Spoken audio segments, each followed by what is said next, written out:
की ही जी बिल्डिंग आहे ही load bearing मधली बिल्डिंग आहे. 8 ते 5 करोड पर्यंत पैसे भरून झालेले आहेत म्हाडाचे, म्युन्सिपालिटीचे, सगळ्याचे. तर म्हाडाचा क्लिअरन्स सुद्धा आहे. अर्थात विषय काही 100 कोटींचा नसून काही 1000 कोटींचा आहे आणि त्यासाठीच हे सगळं सुरू आहे.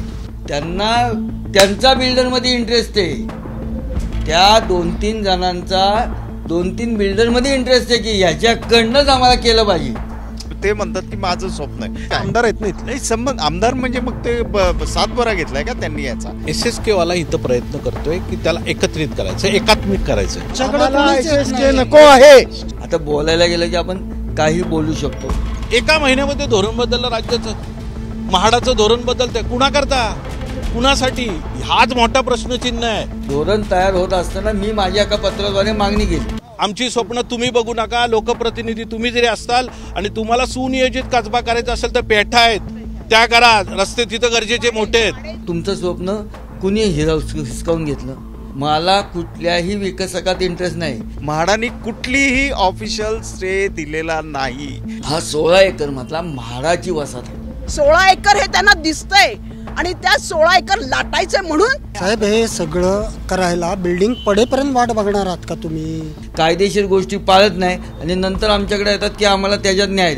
SSKचे प्रयत्न फसले हे कळल्यावर ही चाचपणी सुरू झाली, खडा टाकलेला आहे आणि बघू काय होतंय. विकास कुणी करावा ह्या विषयात एक सुद्धा शब्द मी कधी काढला नाही. आमदारांनी तशी पत्र दाखवावी की हे 10 सोसायटी माझ्याकडे आलेले आहेत, मग कळेल की कोण दूध का दूध, पाणी का पाणी. आमचे आई वडील या सगळे स्वप्न बघून वर गेले. त्यांना कधी त्यांनी त्यांच्या आत्मे आता तळतळत आहे. 24 नोव्हेंबरला ते आमदार झाले आणि त्यांनी मे मध्ये 15 मेला लगेच 5 महिन्यात पत्र दिलं CMला की इथं स्थगिती आणा. आता एवढ्या दिवसात त्यांना लगेच भूखंडाची स्वप्न दिसायला लागली 5 महिन्यात. NOC देताना, प्लॅन सँक्शन करताना सरकार झोपलं होतं का इतके वर्ष? 53 बिल्डिंग आहेत, 53 सोसायट्या आहेत, रजिस्टर्ड आहेत कोऑपरेटिव्हकडं. त्याच्यानंतर ज्यावेळेस आपण रिडेव्हलपमेंटचा विषय आला, पॉलिसी सुरू झाली, त्यावेळेस म्हाडाने प्रत्येक सोसायटी बरोबर कन्व्हेन्स डीड केलेला आहे. या 4 बिल्डिंगचा एक प्लॅन आहे, तो एकत्र कसा होऊ शकेल? शक्यच नाही आहे. आणि हे सगळं करण्यामध्ये किती वेळ जाईल? तोपर्यंत ह्या इमारती पडल्या तर त्याला कोण जबाबदार राहील? त्यांचा आग्रह काय आहे तो त्यांना म्हणजे ते आमची बाजू समजूनच घेत नाही आहेत असं मला तरी वाटतं. तर त्यांनी दत्तवाडी, पानमळा, पर्वती दर्शन या गोष्टींचा रोल मॉडेल का करू नये? लोकमान्य नगरमध्ये का बोट ठेवता प्रत्येक वेळेला? 60च्या दशकात पुण्याच्या मध्यवर्ती भागामध्ये हे लोकमान्य नगर उभं राहिलं. 803 फ्लॅट असलेल्या या लोकमान्य नगरमध्ये 53 सोसायटीज आहेत. या इमारतीच्या वरती असलेली ही पाटी, ही इमारत 1961 साली बांधण्यात आल्याचं दर्शवते आणि त्यामुळं इथल्या इमारतींना 60-65 वर्ष झाली आहेत आणि त्यामुळं इथल्या रहिवाशांना त्यांच्या अधिकारामध्ये पुनर्विकासाचा अधिकार आहे. 53 सोसायटीज असल्यामुळं प्रत्येक सोसायटी त्यांच्या अधिकारामध्ये बिल्डरची, बांधकाम व्यावसायिकाची निवड करू शकते.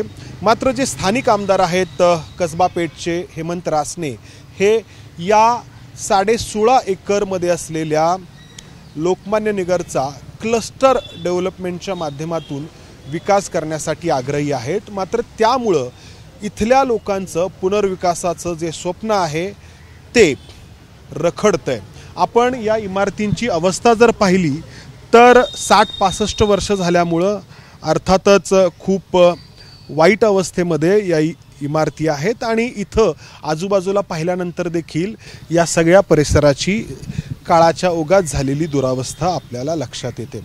त्यामुळं सुरुवातीला जसं म्हटलं, या रहिवाशांना त्यांच्या सोसायटींसाठी पुनर्विकासासाठी बांधकाम व्यावसायिकाची, बिल्डर निवडण्याची मुभा आहे कायद्यानुसार. मात्र हेमंत रासने यांनी राज्य सरकारला पत्र लिहून या सगळ्या प्रक्रियेवरती स्टे आणलेला आहे, स्थगिती आणलेली आहे. कारण एकाच बिल्डरच्या मार्फत या सगळ्या 16.5 एकरांच्या सोसायटीचा पुनर्विकास व्हावा यासाठी ते आग्रही आहेत. अर्थात विषय काही 100 कोटींचा नसून काही 1000 कोटींचा आहे आणि त्यासाठीच हे सगळं सुरू आहे. आपण या रहिवाशांशी बोलूयात.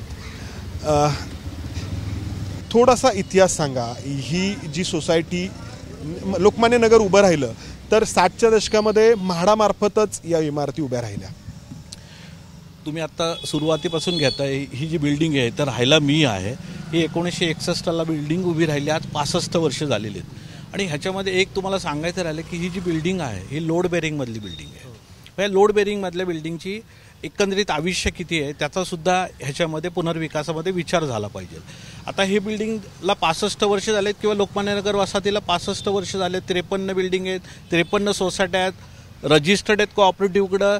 त्याच्यानंतर ज्यावेळेस आपण रिडेव्हलपमेंटचा विषय आला, पॉलिसी सुरू झाली, त्यावेळेस म्हाडाने प्रत्येक सोसायटीबरोबर कन्व्हेन्स डीड केलेला आहे. म्हाडाने लीज डीड केलेला आहे. आता लीज डीड तुम्ही म्हणतात तर मग ही म्हाडाचीच आहे, पण अनब्रेकेबल लीज डीड आहे. त्याच्यामुळं आम्हाला विचारल्याशिवाय काही करता येत नाही. आज ही जे फ्लॅट आहेत आमचे, ह्या फ्लॅटला सेल डीड झालेलं आहे फ्लॅटचं. त्याच्यामुळं बऱ्यापैकी आज या 53 सोसायट्यांच्या बाबतीमध्ये त्यांची आयडेंटिटी स्वतःची सेपरेट आहे. आणि दुसरा पार्ट, ह्या ह्या लोकमान्य नगरचा जो आपण म्हणतो की एकंदरीत इतिहास बघता, हे म्हाडाकडे होती. पूर्वी आम्ही इथं मला असं वाटतं की भाडेकरू संघ होता. त्याच्यानंतर म्हाडाच्या अनेक गोष्टी बदलल्या. ज्यावेळेस अनब्रेकेबल लीज डीड झालं त्यावेळेस आम्ही सदनिका धारक संघ झालो, कारण आमचा फ्लॅट हा रजिस्टर्ड झाला सब रजिस्ट्रारकडे. आम्ही आत्ताच्या घडीला ह्या सगळ्या प्रॉपर्टी कार्डवर प्रत्येक सोसायटी आहे. आज आमची सोसायटीचं प्रॉपर्टी कार्ड वेगळं आहे, यांच्या सोसायटीचं वेगळं आहे.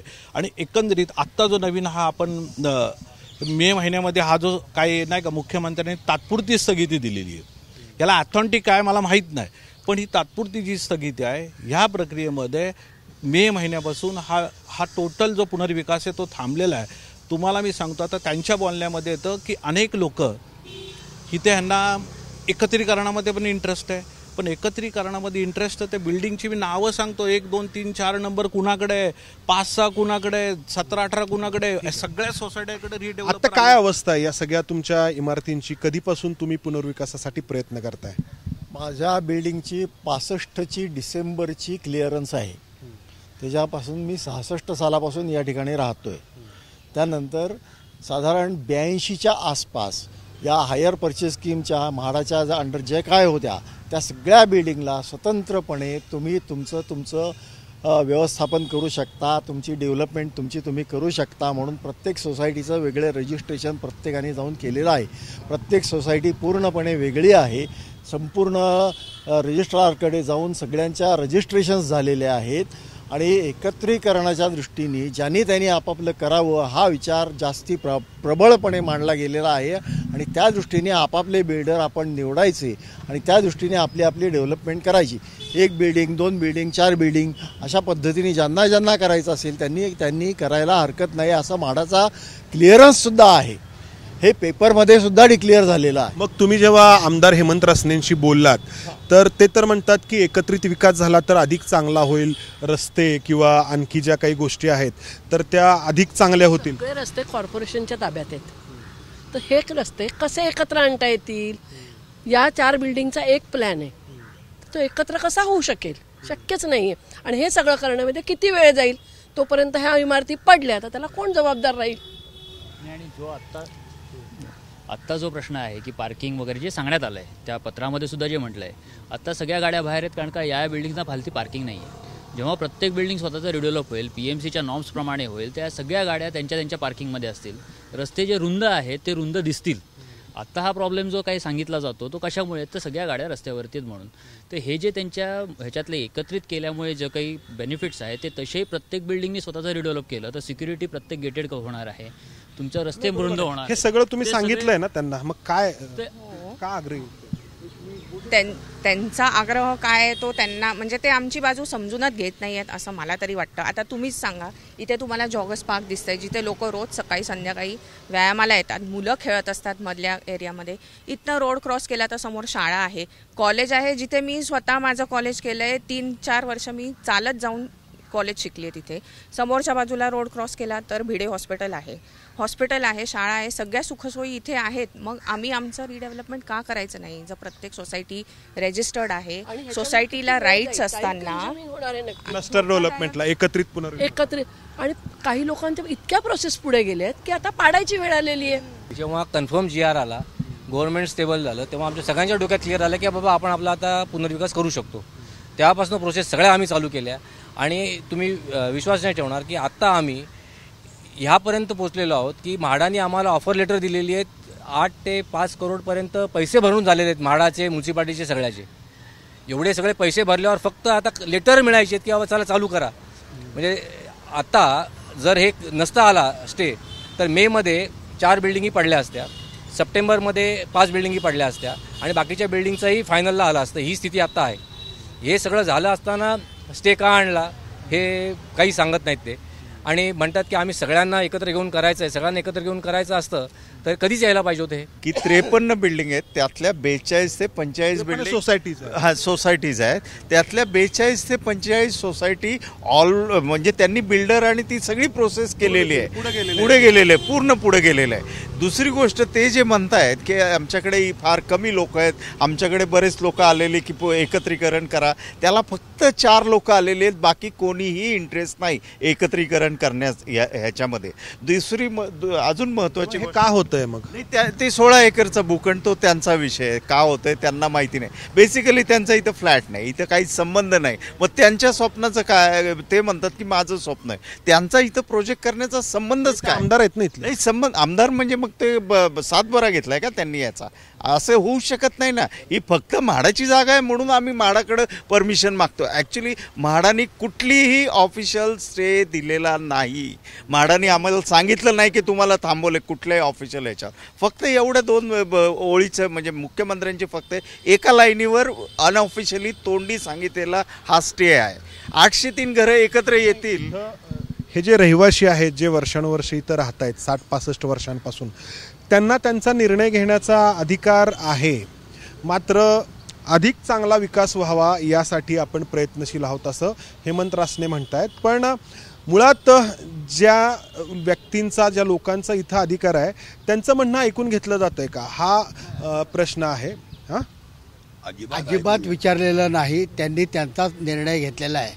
बेसिकली त्यांनी असं करायला पाहिजे होतं की सोसायटीचे चेअरमन, सेक्रेटरी यांना एकत्र बोलून विचारायला पाहिजे होतं की बाबा तुमची कन्सेंट आहे का. कन्सेंट न घेता कुठल्या उद्देशाने केलं त्यांनाच माहिती, आम्हाला माहिती, मी नाही सांगू शकणार.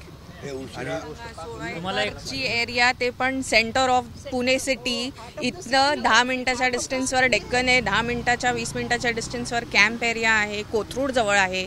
अशी लोकॅलिटी म्हणजे आता ते तुम्हीच सांगा, याचं उत्तर तुम्हीच सांगा, आमच्या सगळ्यांना कळतंय. महत्वाची गोष्ट आहे काय की काही बिल्डिंग्सना तर पीएमसी आणि म्हाडा दोघांनी धोकादायक आहे म्हणून पत्र दिलेली आहेत. जसा GR झाला 22ला त्यापासून हे जे सॉलिटरचे बोर्ड लागलेत ना, SSK वाला इथं प्रयत्न करतोय की त्याला एकत्रित करायचं, एकात्मिक करायचं. तो 3-4 वर्षापासून प्रयत्न करतो. त्याला कुणीतरी टास्क दिलेला होता. 3-4 वर्ष बघितलं. तुम्हाला सांगता हा जो समोरचा आहे ना 4 बिल्डिंग एकत्र करून मुद्द्यावरती आलेले आहेत. म्हणजे हे सगळं का होतंय तुम्हाला एक सांगू का, तर जे आहे ते या नावामध्ये आणि सगळ्या बघा 2 मिनिटं SSK नावाचा बिल्डर आहे. तो प्रयत्न करत होता. त्याचे प्रयत्न करत असताना सुद्धा इथं लोक एकत्र यायला तयार नाही आहेत. आम्ही सुद्धा 9-10 पासून प्रयत्न करतो. लोक त्यांच्यामध्येच इंटरेस्ट आहे. 2 आणि 4 बिल्डिंग त्यांना क्लस्टर करून करायचं आहे. SSKने 3-4 वर्ष प्रयत्न केले.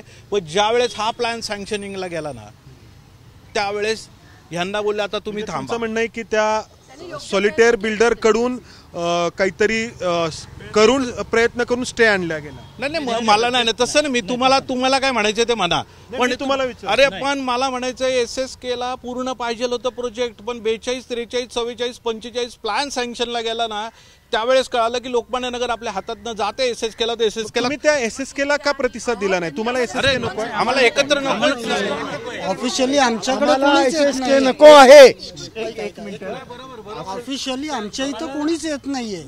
ना रासने साहेब, ना म्हाडा, ना कॉर्पोरेशन. हे तुम्ही थांबवले असं लेटर दिलेलं नाहीये यांनी कुणी आम्हाला ऑन पेपर. आणि ह्या पत्रावर सुद्धा आहे ना हे तात्पुरतं आहे. हेमंत रासनेच्या पत्रावर CM जे देत आहेत तर तात्पुरती स्थगिती आहे. म्हणजे काय, चाचपणी करणं. 2 मिनिटं ह्याच्यामध्ये तुम्हाला सांगतो की जुलैमध्ये आहे ना 1 महिन्यामध्ये धोरण बदललं राज्याचं. म्हाडाचं धोरण बदलतंय. कुणाकरता, कुणासाठी, हाच मोठा प्रश्नचिन्ह आहे. आणि हा आमच्यासाठी अडचणीचा आहे. कारण मी तुम्हाला सांगतो राज्य सरकारकडनं ही जी लोकमान्य नगर वसाहतीत गेलेली आहे पूर्ण ते पुढे गेलेले आहेत. आणि आता तुम्ही पॉलिसी बदलणार असाल ना तर त्याचे परिणाम सगळ्यांना भोगायला लागतील नाही. ह्याच्यामध्ये जीवित हानी जर झाली ना, एखादी जरी बिल्डिंग पडली तर राज्य सरकार अडचणीत येईल त्याच्यामध्ये. नाही, राज्य सरकार अडचणीत येईल ते. आणि सगळ्यात महत्त्वाचं म्हणजे गेले 1 वर्ष प्रॉपर्टी कार्ड इतकं गव्हर्नमेंट म्हणतं की आता ऑनलाईन प्रॉपर्टी कार्ड ताबडतोब मिळतं. एकेका सोसायटीला मुद्दामून 1 वर्ष लावलं प्रॉपर्टी कार्ड द्यायला, का तर कामं आमची आडावी त्याने होऊ नये. आम्ही तिथं चक्कर मारायचो प्रॉपर्टी कार्डला, ते सांगायचे की वरनं आम्हाला सांगितलं प्रॉपर्टी कार्ड आत्ता द्यायचं नाही. हे का सांगितलं हे एसएसकेचे प्रयत्न फसले हे कळल्यावर ही चाचपणी सुरू झाली ना, खडा टाकलेला आहे आणि बघू काय होतंय. पण तुम्हाला मी सांगतो, लोकमान्य नगरमध्ये लोक गप्प बसणार नाहीत, रस्त्यावर आलेली आहेत. उद्या कुठेही जायची मानसिकता आमची आहे, पण आम्हाला आमची घरं करू द्या, आम्हाला आमच्या स्वप्नातलं घर बघू द्या. आणि आमची स्वप्न तुम्ही बघू नका. लोकप्रतिनिधी तुम्ही जरी असताल आणि तुम्हाला सुनियोजित कसबा करायचा असेल तर पेठा आहेत त्या करा, रस्ते तिथं गरजेचे मोठे आहेत. पहिले वाड्यांकडे जा, आमच्या लोकमान्यनगरकडे लक्ष द्यायचं नाही. आम्ही आमचं सगळं व्यवस्थित काम केलेलं आहे. आमची स्वप्न आम्हाला बघू द्या. नाहीतर जर का खरंच सांगते, आमचे आई वडील या सगळे स्वप्न बघून वर गेले, त्यांना कधी त्यांच्या आत्म्या आता तळतळत आहेत. प्लीज आम्हाला आमचं सगळे घरं मिळू देत. 3 वर्ष आम्ही झटतोय सगळेजण. आमचं 36, 37, 39 सगळं व्यवस्थित काम झालेलं आहे. ह्या बिल्डिंगचं झालेलं आहे, ह्यांच्या बिल्डिंग 11 सगळ्यांची झालेली आहे. आम्ही काय करायचं, रस्त्यावर आलोय तो आता. आम्ही का आलो तर ह्यांच्यामुळे. कशासाठी? 16 एकर हे त्यांना दिसतंय आणि त्या 16 एकर लाटायचं म्हणून नाही, आम्ही होऊ देणार नाही. आम्हाला प्रत्येकाला आमच्याला काम करू दे, आमच्या बिल्डिंग आम्हाला उभे राहू दे आणि आम्हाला आमच्या स्वप्नांच्या घरामध्ये राहायला मिळू दे. आता आमच्या 4थी पिढी इथे राहते. कुठेतरी आता ह्यांनी लक्ष काढून घ्यावं. घर आमचं आहे ना, स्वप्न आमचे आहेत आणि सुसज्ज रस्ते लोकमान्य नगरचे आहेत. बीजेपीच्या प्रत्येक सभा SP कॉलेजला होतात ना, कुठल्या बेसवर होतात? रस्ते सुसज्ज असल्याशिवाय होतात का? एवढे शो करतात, कशावर करतात? आमच्या इथे शाळा, कॉलेजेस, हॉस्पिटल सगळ्या सुखसुविधा आमच्या इथे आहेत आणि घर आमचं आहे, स्वप्न आमचे आहेत, सरकारची नाही. NOC देताना, प्लॅन सँक्शन करताना सरकार झोपलं होतं का इतके वर्ष? आत्ताच्या क्षणाला तुम्ही कुठला GR काढता, कुठला तुम्ही स्वतः प्लॅन स्थगिती आणता आणि कुठल्याही सभासदाची कन्सेंट न घेता. सर्व लोकमान्य नगर हे एकत्रित आहे आणि एकत्रित पुनर्विकासाला सर्व लोकमान्य नगर वासियांचा विरोध आहे. आमदार साहेबांनी जनमताचा, जनभावनेचा विचार करावा आणि त्याप्रमाणे ही स्थगिती लवकरात लवकर उठवावी, हे सर्व लोकमान्य नगर वासियांनी मी त्यांना आवाहन करतो. तर हा जो लोकमान्य नगरचा परिसर आहे तो इतका मध्यवर्ती आहे. एका बाजूला पुण्यातील डेक्कनचा परिसर, दुसऱ्या बाजूला स्वारगेट आहे, सिंहगड रस्ता इथून पुढे सुरू होतो आणि या सगळ्या 16.5 एकराच्या भूखंडावरती जो काही गृहप्रकल्प उभा राहील तो काही हजार कोटी रुपयांमध्ये असणार आहे आणि त्यासाठीच हे सगळं सुरू आहे का, हा प्रश्न हे नागरिक विचारतायत. बरोबर अगदी बरोबर चालू आहे. आणखीन मला पुढे असं म्हणायचं आहे की या 16.5 एकरापुरता नाही, त्यांना जर ड्रीम प्रोजेक्ट त्यांच्या डोक्यातला करायचा असेल ना तर त्यांनी दत्तवाडी, पानमळा, पर्वती दर्शन या गोष्टींचा रोल मॉडेल का करू नये? लोकमान्य नगरमध्ये का बोट ठेवता प्रत्येक वेळेला? नाही, आणि प्रश्न असा आहे, जबाबदारी त्या सोसायटीच्या चेअरमॅन सेक्रेटरीवरती. उद्या धोकादायक झालेली बिल्डिंग जर पडली तर पहिले गचांडी पकडली जाते त्या सोसायटीचा चेअरमॅन सेक्रेटरी ट्रेजररची. ते पहिले जेलमध्ये जातात आणि मग बाकी सगळ्या प्रक्रिया होते. आता या परिस्थितीत इतका सगळा तुमचा आक्रोश आहे, इतके सगळे तुम्ही एकत्र येताय, बऱ्याच वेळा बोलताय, हे म्हणजे त्यांना काही पोहोचतंय त्यांच्या परिणामच आम्ही सांगायचा प्रयत्न केला, आम्ही भेटायचा प्रयत्न करतोय, आम्हाला ऐकलं जात नाहीये. आता जर आम्ही कुठल्यापर्यंत तिथे जायचं हा एक प्रश्न येतो. परिणाम होईल नाही, आणि दुसरी गोष्ट म्हणजे जबाबदारी सगळी इकडच्या लोकांवरती आहे, पण स्वप्न मात्र रोल मॉडेल करण्याचं दुसऱ्याचं आहे. म्हणजे बंदूक, म्हणजे आमच्या डोक्यावरती बंदूक आहे, घर पडलं तर आमचं वैयक्तिक नुकसान होणार, आमच्या सेक्रेटरीला प्रॉब्लेम होणार, आणि आम्ही सगळी आमच्याकडनं जबाबदारी जी काही पूर्ण करायची ती पूर्ण केली, कायदेशीररित्या पूर्ण सगळं केल्यानंतर इथे थांबवलं जातं. बरं, त्याला कायदेशीर कुठेही बेस नाही. अशा परिस्थितीमध्ये आता आम्ही काय करायचं? आणि म्हणून जर आम्ही निवडलेला जो मार्ग आहे तो बरोबर आहे आणि त्याने इकडचे सगळे तसेही प्रश्न सुटत आहेत, तर मग ह्याचा म्हणजे आग्रह का? अजून एक गंमत तुम्हाला सांगतो. आता ह्या इकडे बिल्डिंग आहेत बघा, ह्या पूर्ण तयार झालेल्या आहेत, लोकमान्य नगरच्या आहेत. यांचं या दिवाळीत पोझिशन आहे. ह्याच्या व्यतिरिक्त 5 बिल्डिंगी गेल्या 10 ते 12 वर्षात तयार झालेल्या आहेत, म्हणजे 5 आणि या 2 7. आता हे झाल्यावर आता परत कुठला एकत्रित म्हणतात ते, म्हणजे ह्या नवीन झालेल्या बिल्डिंगी पाडणार आहेत त्या म्हाडाच्याच आपण बिल्डिंगी गेलेले आहे त्यांच्या हातात की 803 लोक एकत्र येणं सोपं का 36 आणि 40 लोक एकत्र येणं सोपं. जर आता बिल्डर नेमलेले आहेत, 10-12 बिल्डर नेमलेले आहेत 40-42 सोसायटी, ठीक आहे. आता जर त्या बिल्डरनी काही पैसे खर्च केलेत, आम्ही सुद्धा काही पैसे, वेळ, श्रम सगळं खर्च झालेलं आहे 4-4 वर्षात. आता उद्या तो बिल्डर जर कोर्टात गेला तर राज्य शासन आणि कोर्ट हे राज्य शासन आणि बिल्डर भांडत बसतील आणि मरण आमचं होईल. पुन्हा आणखी सगळं पुनर्विकासाचं काम रखडेल. साहेब, हे सगळं करायला बिल्डिंग पडेपर्यंत वाट बघणार आहात का तुम्ही? किती वेळ घालवणार आहात? आणि तुम्ही कोणाचं कन्सर्न घेतलं का? कुठल्या सोसायटीचं कन्सर्न आहे तुमच्याकडे ते एकत्रित करायचंय?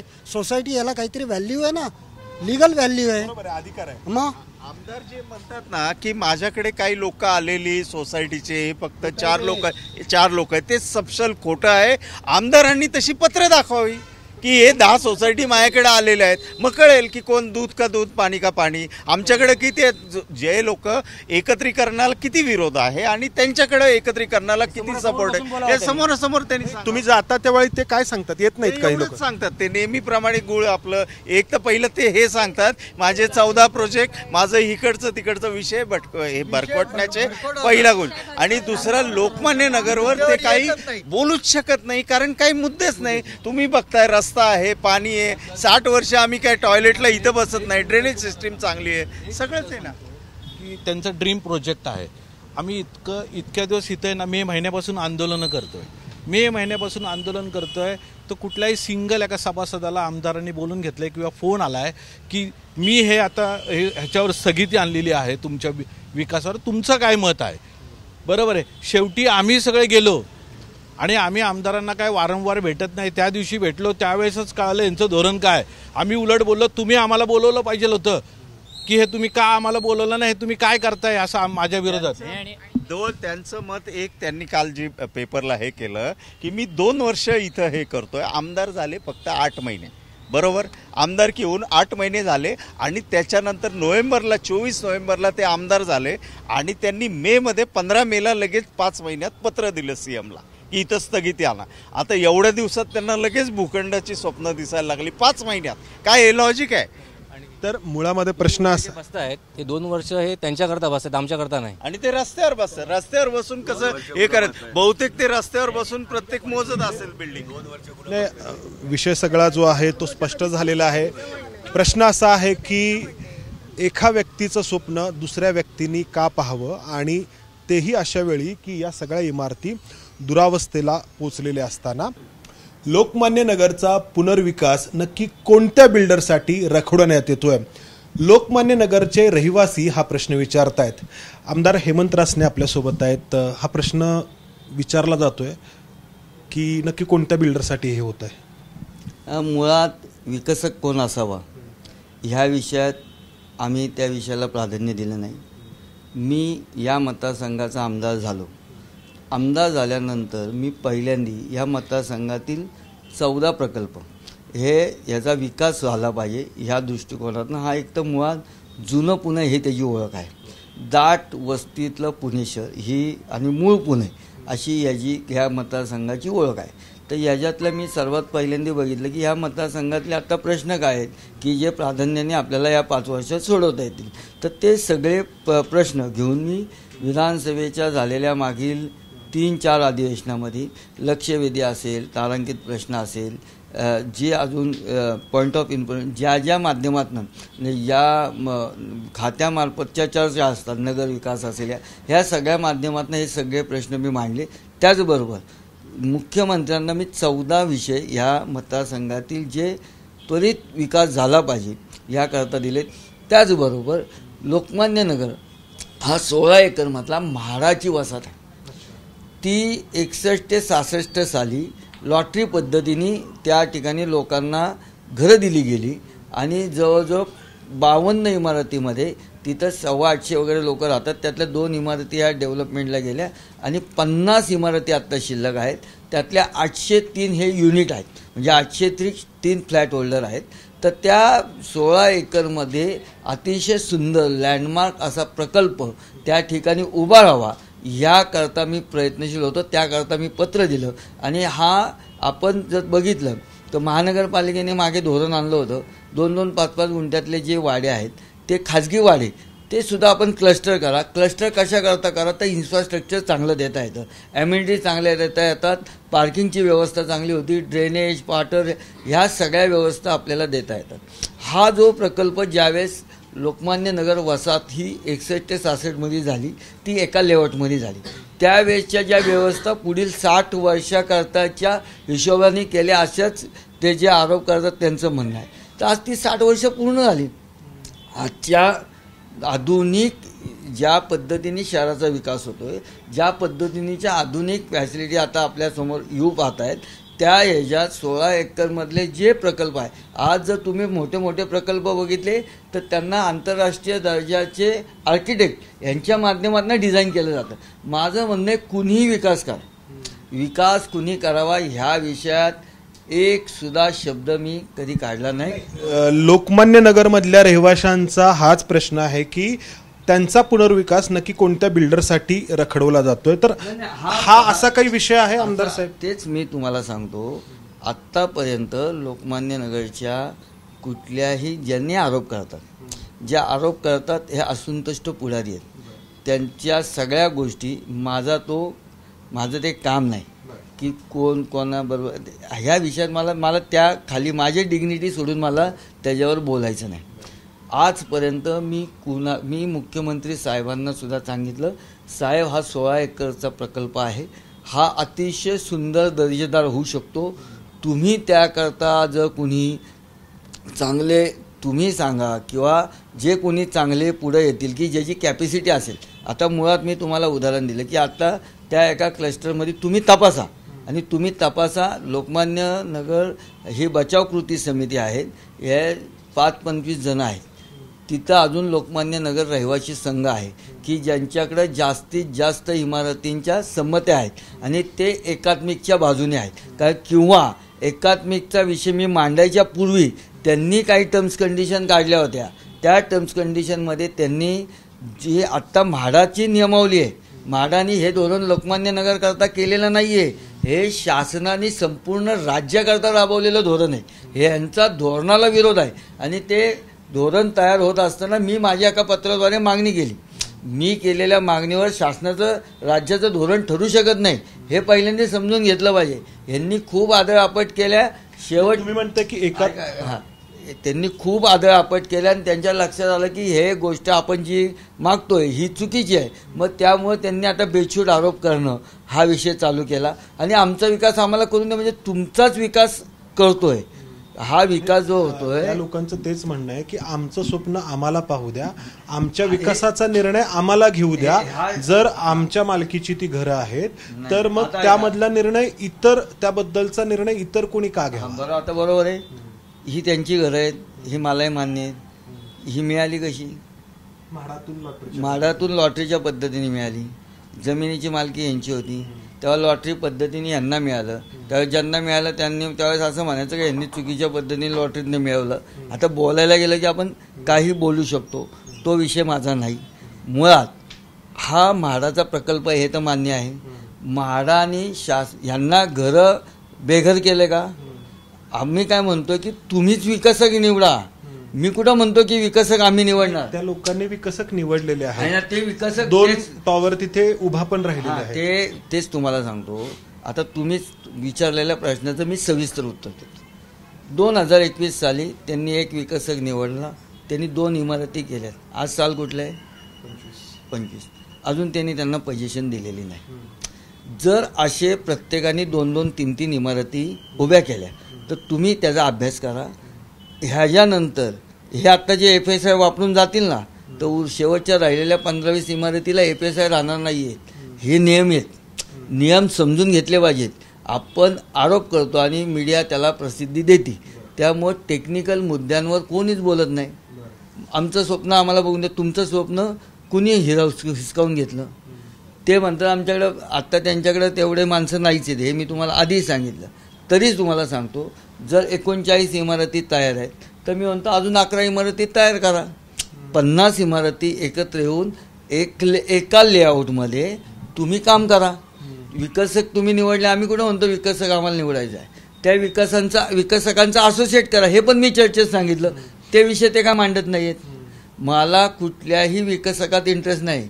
मला फक्त माझ्या मतदारसंघामध्ये 16 एकरचा म्हाडाचा प्रकल्प हा दर्जेदार व्हायला पाहिजे, तो लँडमार्क व्हायला पाहिजे. आजपर्यंत माझ्या मतदारसंघामध्ये कुठल्या तरी विकसकाच्या नावाने म्हणतात ना, ते माझ्या मतदारसंघामध्ये आज मी 20 वर्ष गोंधळे साहेब तुमच्यासमोर मी लोकप्रतिनिधी आहे.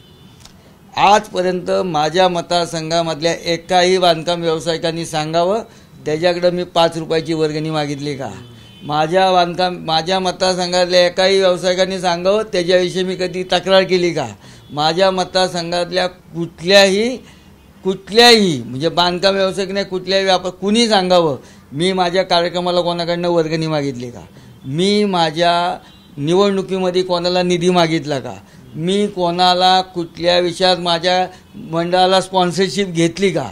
जे कोणी बोलतायत, जे असंतुष्ट आहेत ते काय करतात हे तपासा. ते राहतात कुठं हे तपासा आणि बोलतात कुठं हे तपासा. शेवट कसं आहे, आरोप तुम्ही तर ह्या माध्यमाचे अनेक वर्ष तुम्ही काम करता. आमदार साहेब तुम्ही भावनिक झाला, पण आम्ही जेव्हा आम्ही पण तिथल्या लोकांशी जेव्हा बोललो तेव्हा त्या लोकांच्याही डोळ्यात पाणी होतं. अनेक ज्येष्ठ आहेत की ज्यांना आपल्या एका नवीन घराचं स्वप्न खुणावतंय, मात्र अडचणी अनेक आहेत. आता तुम्ही त्यांना काही पर्याय सुचवलेत की बाबा काही बांधकाम व्यावसायिक एकत्र येऊन देखील हा प्रकल्प पूर्णत्वाला नेऊ शकतात, पण त्यांचं म्हणणं आहे की याच्यामध्ये अडथळे आणले जात आहेत. मी त्यांचे जे काही आरोप आहेत त्याबद्दल तुम्हाला विचारतो की ते जाणीवपूर्वक आता समजा एक तिथला प्रकल्प आहे की एका बांधकाम व्यावसायिकाला तो पुनर्विकासासाठी दिला, म्हाडाने प्रीमियम त्याचा घेतला आणि त्यानंतर महापालिकेने त्याला स्थगिती दिलेली आहे. तुमचं पत्र आहे राज्य सरकारला. तर हे जाणीवपूर्वक होतंय आणि एका कोणत्या पर्टिक्युलर बांधकाम व्यावसायिकाला हा 16 एकरांचा 16.5 एकरांचा प्रकल्प पुनर्विकासासाठी मिळावा यासाठी हे सगळं घडवून आणलं जातंय असं त्यांच्या एकूण म्हणण्याचं सार आहे. बरं, एक कुठले जे लोकप्रतिनिधी आहेत, गणेश सातपुते, ते एका पक्षाचे आहेत, महाराष्ट्र नवनिर्माण सेनेचे आहेत, पण त्यांच्या बाजूनी जी लोक आहेत आणि बरं ती हेही सांगतायत की आम्ही वर्षानुवर्ष भारतीय जनता पक्षाचे मतदार देखील राहिलेलो आहोत. तर या लोकांचे हे आरोप आहेत आणि त्यांच्या डोळ्यात आम्ही पाणी पाहिलेलं आहे त्या ठिकाणी. त्यामुळे ते मला तुम्हाला विचारणं भाग आहे. आपण विचारलेला प्रश्न बरोबर आहे. मी ABPच्या माध्यमाच्या समोर मी बोलतोय, त्यांनी विकसक आणावा ना. विकसक कुठला तरी आहे हे कुणी ठरवलं. कुठल्याही विकसकाशी मी बोललो नाही, कुठल्याही विकसकाशी माझा संबंध नाही. मी म्हणतो त्यांच्यातल्या, आता ते म्हणतात ना आम्ही आमचा विकसक निवडला, मी म्हणतो त्याच विकसकांनी 16 एकरचं काम मी कुठे तिथं सांगायला आलो.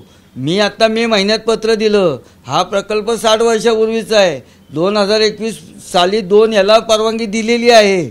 आत्ता 60 वर्ष तुम्ही तुमच्यावर लोकांचा विश्वास का नाही ते तुम्ही तपासा ना. आणि तुम्ही ज्यांच्या डोळ्यात पाणी बघितलं ते किती जण होते आणि लोकमान्य नगरचे रहिवासी संघाकडं असणारी लोक त्यांच्याकडची संख्या जी एकात्मिक हा विषय मी आणला आता. त्यांनी आधीपासूनच ते प्रेझेंट केलं आहे. तुमच्या माहितीकरता ती दुसरी जी बाजू आहे ती समोर येत नाही. हे रोज उठून माध्यमाकडे जात आहेत, दिशाभूल करतायत, 4 लोकांना वेगवेगळं सांगतायत. आणि एक लक्षात घ्या, हा तर पुनर्विकास आहे, हा 16 एकरमधला आहे. या 2च गोष्टी दाखवतात. हे 16 एकर आहे आणि कोणतरी विकसक आहे, बरोबर आहे. मी तेच सांगतो की 16 एकरमध्ये चांगला करणारा कुठलाही माणूस आणा, तुम्ही करून घ्या. मी तुम्हाला तुमच्या आणलेल्या विकसकाला बघितलं तरी मला सांगा. आरोप कुणी काही करू शकतं.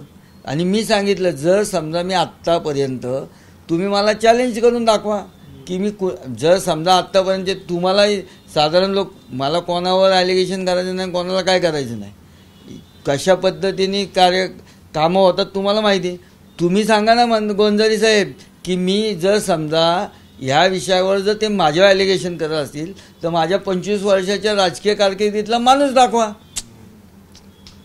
ऐका ना साहेब, रासने साहेब ऐका ना, तुम्ही वैयक्तिक घेऊ नका. वैयक्तिक नाही ऐका ना, तर विषय तुमच्या म्हणजे तुमच्या मतदारसंघातला हा विषय आहे, पण वैयक्तिक घेऊ नका. ते एकूण जो काही निर्णय प्रक्रिया आहे त्याबद्दल ती लोक काही प्रश्न विचारतायत. म्हणजे महापालिका, मी त्याला तीच उत्तरं दिली की एकात्मिक व्हावा याचा मी आग्रही आहे का, तर मी आग्रही आहे. एक ऐका ना आता की त्यांचं म्हणणं आहे की वेगवेगळ्या सोसायटीज आहेत, तर एका सोसायटीनी जरी काही आक्षेप घेतला किंवा दिरंग त्याच्यामध्ये वेळ गेला, कोर्ट मॅटर झालं, तर बाकी सगळ्यांचा विकास त्याच्यामुळे रखडू शकतो. आणि अधिकार कायद्याने दिलेला आहे की प्रत्येकाला आपला पुनर्विकास करण्याचा अधिकार आहे. तुम्ही तपासला का अधिकार? ऐका ना गोंजारी साहेब, ॲलिगेशन आहे, ॲलिगेशन करत असताना तुम्ही ते छापता, हे मला तुम्हाला, त्यामुळे मला हे तुम्हाला काय आहे, तुम्ही जो बोलाल ते छापता, तुमचं मी आता म्हणजे किंवा दाखवता, असा अधिकार आहे का? आत्ता म्हाडाची नियमावली काय सांगते, त्या जो विकसक आहे त्याने तेवढ्या ह्याची बँक गॅरंटी दिली पाहिजे, 3 वर्षाचं भाडं डिपॉझिट केलं पाहिजे. ह्या गोष्टी पाळल्या गेल्यात का? ह्या पाळायला नको का? त्या जे कोणी लाभार्थी नागरिक आहेत त्यांचं संरक्षण बघितलं पाहिजे की नाही, ते बघण्याची जबाबदारी कोणाची आहे? उद्या ह्या ठिकाणचा, ह्या भागातला आमचा काही संबंध नसताना एखादा खाजगी विषय रखडतो, तिथली लोक पण लोकप्रतिनिधी म्हणून आमच्याकडे येतात. त्यांनी आधी त्यांच्याशी करार मदार केलेले असतात, त्यांना दिलेले असतात, ॲग्रीमेंट करत नाही, कायदेशीर गोष्टी पाळत नाही, आणि नंतर आमच्याकडे येतात की आम्हाला त्याच्यात न्याय द्या. आम्ही कसा न्याय देऊ शकतो? आधी तुम्ही तपासताना तुम्ही कायदेशीर प्रक्रिया पूर्ण करायला नको का? आणि तिथं आता सुप्रीम कोर्टाची तुम्ही 2 गोष्टी तपासा. तुम्हाला उद्या लोकमान्य नगर रहिवासी संघाची लोकसुद्धा भेटतील. आत्ताच्या म्हाडाची नियमावली ही फक्त माझ्या पत्रावरनं राज्याची, ऐका ना साहेब, दोनच मिनटं, माझं दोन मुद्दे माझे पूर्ण ऐका फक्त. माझ्या पत्रावर संपूर्ण महाराष्ट्राची पॉलिसी ठरू शकते का, हा माझा प्रश्न. आणि दुसरा प्रश्न, सुप्रीम कोर्टाचं जजमेंट आहे की कुणी येऊन या ठिकाणी अशा पद्धतीच्या, कोण म्हणतं हा म्हणतो मी 1000 फूट देईल, जी लॉटरी असते नाही का, ते मी 3 महिन्यात दुप्पट करून देतो, तसं बार्गेनिंग या ठिकाणी करतात. कारण त्यांना पैसे भरायचे नसतात, काय नसतात, जमीन फुकट असती, त्यामुळं त्याला काही डिपॉझिट नसतं, काय नसतं, नॉमिनल असतं. हा म्हणतो मी 1000 देईल, मग तो म्हणतो मी 1200 देईल, हा म्हणतो त्याचं काय, त्याचं गणित तर नको बघायला, त्याचं स्टँडर्ड बघायला नको का? तो करणार नाही करणार, दर्जेदार करेल, हे करेल. उद्या जर तिथं काय अडचण आली तर लोक शेवट फिरून लोकप्रतिनिधींकडे येतात. त्यामुळे आधीच करताना योग्य व्हायला पाहिजे, हे नको का बघायला? माझं आजही चॅलेंज आहे की विकसक कोण असावा ह्याच्यात मी आग्रही नाही, विकसक कुणी असावा, पण तो सगळं करण्याच्या क्षमतेचा असावा. त्याच्यात बाबा छोटे आहेत, त्यांचा पूर्ण घास नाही, त्यांना एकत्रित करा ना. जर आता त्यांचा मुद्दा काय आहे, चर्चेला मी 1 तास बसलो तर मला 3 जण काय म्हणले, 6 जण चर्चेत होते बाहेर निदर्शनं केल्यानंतर, त्यातले 3 जण म्हणले तुमचा मुद्दा अगदी बरोबर आहे, परंतु त्याला वेळ गेला. म्हणलं वेळ कसा गेला? आपण सगळ्यांनी मिळून ठरवलं. तुम्हीच म्हणता की 39 इमारती झाल्यात, 50 इमारतींचं मान्यता घेऊ एकात्मिकला. विकसक कोण असावा, तुम्ही हवं त्या नियम ठरवा, तुम्ही अलॉट करा विकसक. आम्हाला कुठे विकसकाशी घेणं नाही. तुम्ही एकदा मान्यता घेतली, त्या निकषात बसणाऱ्या विकसकाकरता तुम्ही तुमच्या अंतर्गत टेंडर पॉलिसी राबवा. हे तर ते करू शकतात ना, का नाही करू शकत? त्यांना त्यांचा बिल्डरमध्ये इंटरेस्ट आहे, त्या 2-3 जणांचा 2-3 बिल्डरमध्ये इंटरेस्ट आहे की ह्याच्याकडनंच आम्हाला केलं पाहिजे. हा मूळ अडचण ती आहे. ते पुढारी आहेत, असंतुष्ट पुढारी आहेत, त्यांना त्याविषयी विकसक निवड, आम्ही कुठं म्हणलं विकसक आम्ही निवडणार आहे? विकसक लोकशाही पद्धतीने निवडा ना. मग तुम्ही सगळ्यांची मान्यता घ्या, सगळ्यांची विकासाला हे का, तुम्ही सगळे मिळून ठरवा की आम्हाला एवढ्या एरिया पाहिजे, आमच्या ॲम्युनिटी ह्या पाहिजेत, आणि ह्या करणारा जो बिल्डर येईल, जो आणि त्याची आर्थिक स्थिती असली पाहिजे, तो जो येईल जो चांगलं दिला आणि तो चांगलं देऊ शकतो की नाही हे व्यावहारिकरित्या तपासा आणि त्याला देऊन टाका. विकसक निवडण्याला माझा कुठलाही आग्रह नाही. विकसकाच्यात कोण अडकलंय हे तुम्ही तपासा आणि एकात्मिक विकास झाला पाहिजे हा माझा आग्रह आहे आणि तो माझा आग्रह कायम राहणार. धन्यवाद.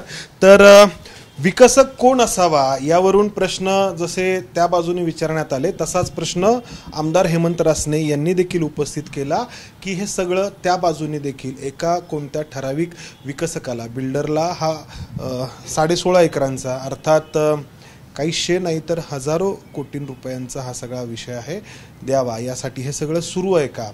आणि त्यातून जसे ते लोक विरोध करतायत क्लस्टर डेव्हलपमेंटला तसेच तुमचं म्हणणं आहे की काही लोक या क्लस्टर डेव्हलपमेंटच्या बाजूने पण आहेत. काही लोकांना दोनच मुद्दे मी मांडतो आणि हा विषय आपण हे माझे मुद्दे दाखवा. लोकमान्य नगर बचाव कृती समिती यांची संख्या किती आहे ते तपासा. ते जे बेछूट आरोप करतात ते कशा पद्धतीने ते सिद्ध करू शकतात हे दाखवा. लोकमान्य नगर रहिवासी संघ जे तुमच्याकडे या 2 दिवसात येणार आहे ते त्यांच्यापाशी येतील हा विषय. तिसरा मी ह्याच्यातला लोकप्रतिनिधी म्हणून माझ्याकडनं मी स्थगिती आणली वगैरे हा विषय. माझं म्हणणं आहे की ह्या शहरातल्या 4 एक्सपर्टाईज जणांना घ्या आणि त्यांना विचारा की एकल योग्य आहे का एकात्मिक योग्य आहे. ह्याच्यात तुम्ही मीडियामधले कोण प्रिंट मीडियातले इलेक्ट्रॉनिक विश्वासार्हता असेल ते 1-2 जणांना विचारा. ह्या टाउन प्लॅनिंग ह्याच्यातल्या नगर रचनामधले जे एक्सपर्ट असतात त्यांना विचारा. उत्कृष्ट जे बांधकाम व्यावसायिक आहेत तुमच्या हिशोबाने की ज्यांनी ह्या शहराच्या विकासाला काही हे दिले अशा 4 एक्सपर्ट लोकांचा सल्ला घ्या. जो म्हाडानी आता तुमच्या माहितीकरता म्हाडानी जी नियमावली केली ती सजेशन ऑब्जेक्शन घेऊन घेत. कुठलाही नियम करताना शासनाला त्या सजेशन ऑब्जेक्शन करावे लागतात. ते करून त्यांनी जुलै 2025ला माझं पत्र हे कावळा बसायला आणि फांदी तुटायला असं झालेलं आहे. म्हाडाची पॉलिसी 2025 जुलैला पूर्ण तयार झाली.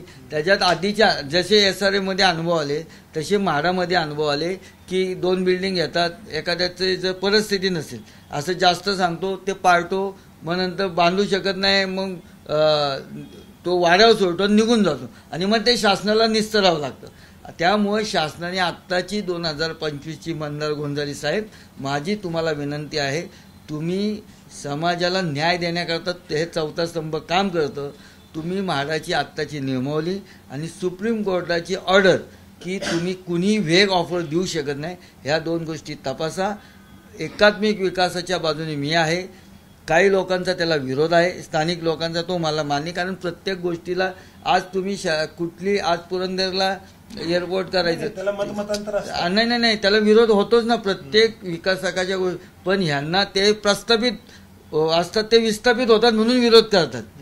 हे तर विस्थापित पण होणार नाहीये मग यांचा विरोध कशा करताय. नाही आम्हाला एकलच करावं हा आग्रह कशा करताय. जर 39 इमारती तयार होतात तर आता जर समजा एक इमारत आता माझा एकच शेवटचा प्रश्न 2 इमारती 21 साली झाल्या आता 25 सालापर्यंत एक पण नाही झाली. अशा 2-2, 3-3 इमारती 100 वर्ष तशी डेव्हलपमेंट चालवायची.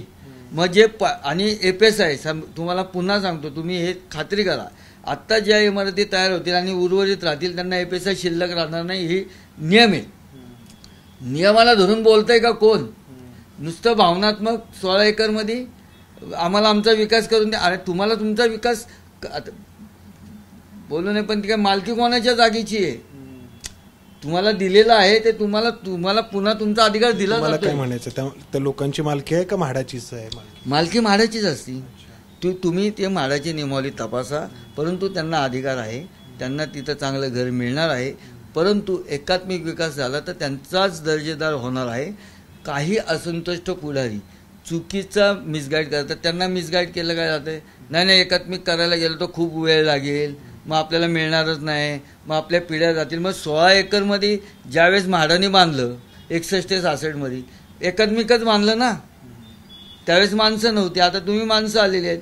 तुम्ही एक वाक्यता आणा तुम्हीच तुमचा विकसक निवडा पण तो दर्जेदार असला पाहिजे तो हे सगळं करणारा असला पाहिजे. आमचा कुठलाच विषयाचा आग्रह नाही. आणि जर तुमचे 10 विकसक तुम्ही निवडलेले आम्ही आमचा विकसक निवडणार तुम्ही तुमच्या निवडलेत ना मग तुम्ही 10 जणांना आता मंदार गोंजारेंनी निवडलाय, यांनी निवडलाय, मी निवडलाय, आमच्या चॉईसनी निवडलाय, म्हणजे तुमच्या माझ्या आवडीचा आहे, तुमच्या माझ्या ऐकण्यातला आहे.